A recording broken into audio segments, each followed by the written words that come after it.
Has God ever spoken a word to you, but you refuse to do it? There's no other cup like this cup. Hello, everyone. My name is Jonah with This Cup LLC, and welcome to this week's Words of Encouragement. Now, This Cup is an inspirational disposable coffee cup company. We print the Word of God on disposable coffee cups that will strengthen, edify, and encourage your mind, body, and spirit. To order your cups online, visit the store link down below in the description box. In today's video, we're going to talk about how when God sometimes gives you a word, but you don't want to obey God's word. You don't want to do the instructions that God is telling you to do. But before we get started, if you're new to my channel, go ahead and click the subscribe button down below. I upload new content every Tuesday morning. Be sure to hit the bell icon so that you'll be one of the first ones to be notified when I upload new content. So today we're going to learn from Jonah.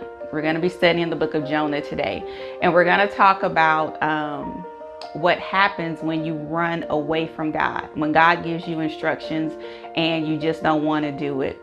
So I'm going to be reading Jonah chapter 1, and I'm going to be reading the NIV, and it reads, "The word of the Lord came to Jonah, son of Amittai. Go to the great city of Nineveh and preach against it, because its wickedness has come up before me." But Jonah ran away from the Lord and headed for Tarshish. He went down to Joppa, where he found a ship bound for that port. After paying the fare, he went aboard and sailed for Tarshish to flee from the Lord. Then the Lord sent a great wind on the sea, and such a violent storm arose that the ship threatened to break up. All the sailors were afraid, and each cried out to his own God, and they threw the cargo into the sea to lighten the ship. But Jonah had gone below deck, where he lay down and fell into a deep sleep. The captain went to him and said, "How can you sleep? Get up and call on your God. Maybe he will take notice of us so that we will not perish." Then the sailors each said to each other, "Come, let us cast lots to find out who is responsible for this calamity." They cast lots, and the lot fell on Jonah. So they asked him, "Tell us, who is responsible for making all this trouble for us? What kind of work do you do? Where do you come from? What is your country? From what people are you?" He answered, "I am a Hebrew, and I worship the Lord, the God of heaven, who made the sea and the dry land." This terrified them, and they asked, "What have you done?" They knew he was running away from the Lord because he had already told them so. The sea was getting rougher and rougher, so they asked him, "What should we do to you to make the sea calm down for us?" "Pick me up and throw me into the sea," he replied, "and it will become calm. I know that it is my fault that this great storm has come upon you."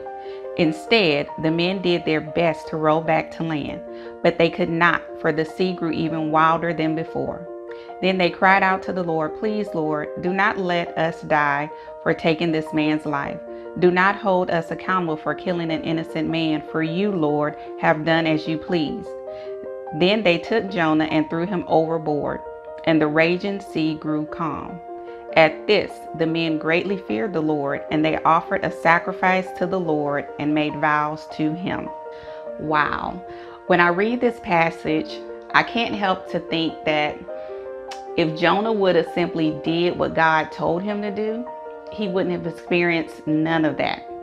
So I want us to understand that God, when he gives us an instruction, is for our own good. And God will never give us anything that we're not capable of doing. And God is omnipresent. He's omnipotent. He sees all, he knows all. And we can't run away from God because he's everywhere. So Jonah thought he was running away, really to hide from God. But God was still in the midst of Jonah, and in the midst of his circumstance, and in the midst of his disobedience. So let's look at Jonah's life and learn what not to do. Because of Jonah's disobedience, all this storm and calamity came upon him and other people. So I want us to look at what happens when we choose to disobey God.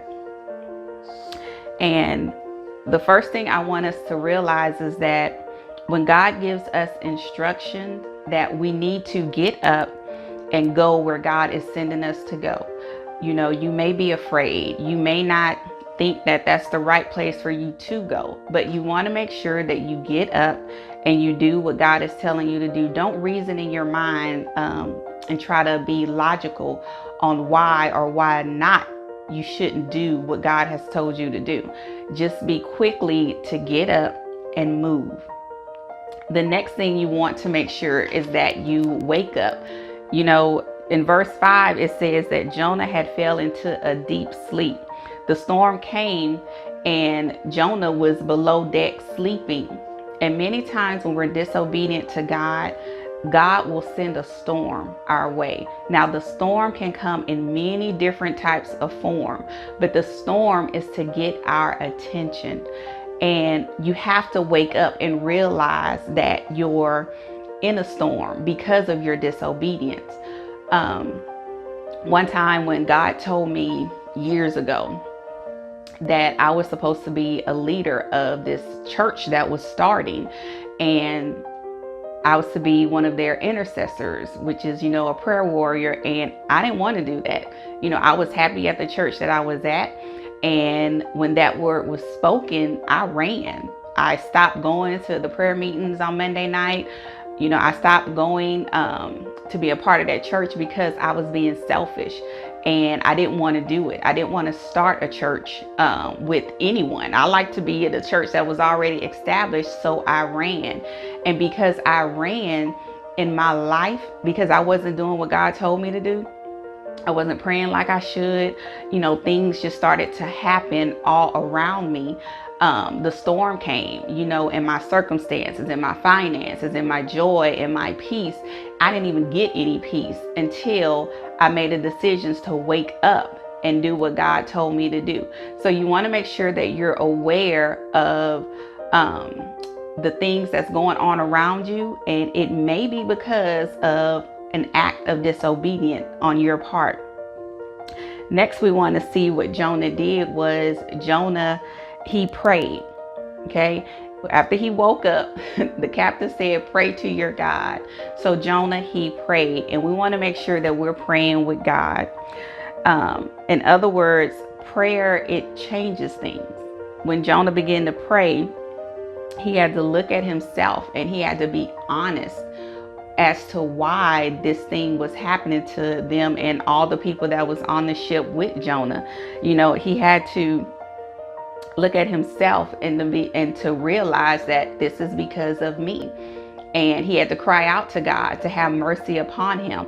And you want to make sure that you're praying to God, you know, you're seeking God, you're opening up your mouth and just talk to God, because no matter where you are, even in your obedience or disobedience, God is there and God will hear you when you pray.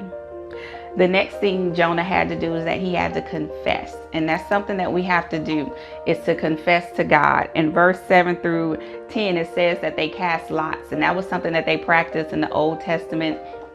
And the lot fell on Jonah, and they asked Jonah, you know, who are you? Where are you from? You know, what have you done? And that's a way of confession. Jonah had to get real and say, you know, I'm a Hebrew. I worship the true living God. This has happened because God told me to go to Nineveh and I didn't want to go. So I got on this boat with you guys. So he had to confess. And when you confess, you're exposing the enemy. You're exposing what has happened to cause you to be into disobedience. And once you realize that that's what it is, then you have the power to change it. Okay, so you want to make sure that you're confessing. And then the next thing Jonah had to do was he had to die to himself. Now, what I'm talking about is a spiritual death, not a physical death. When they told Jonah, you know, what should we do? Jonah was like, throw me overboard. And what Jonah was saying is, you know what? I surrender to God. I give my life to you, God, to do what you want to do. And you have to surrender. You know, Jonah gave up the right to understand why God was even sending him to Nineveh. He gave up the right to be right. He just surrendered all. And he was like, I'm not my will, God, but your will be done. You know, throw me overboard.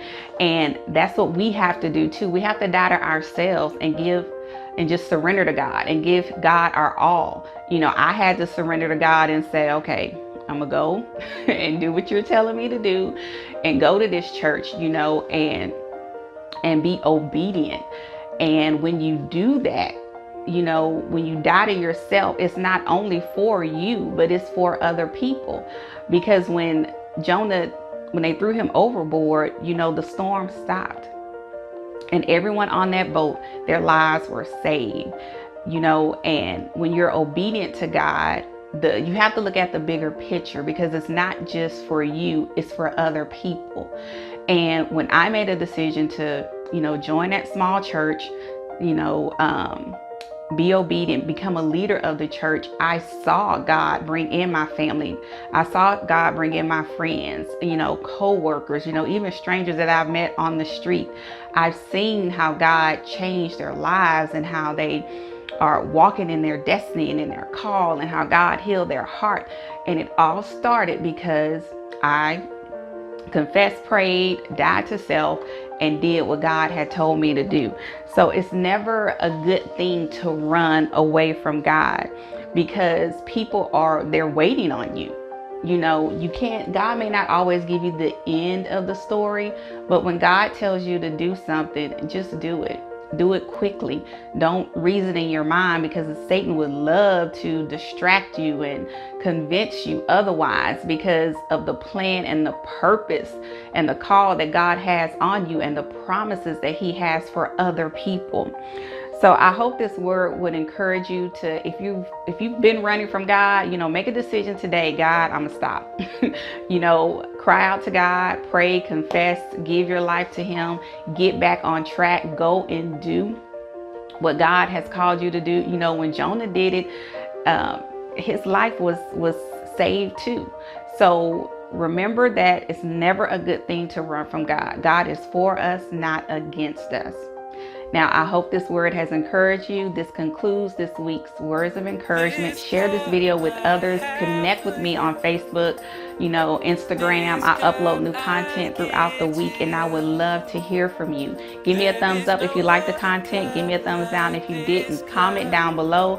Connect with me. I love to hear your testimonies of what God has done in your life. And remember, it's never a good idea to run away from God. We should be running towards him.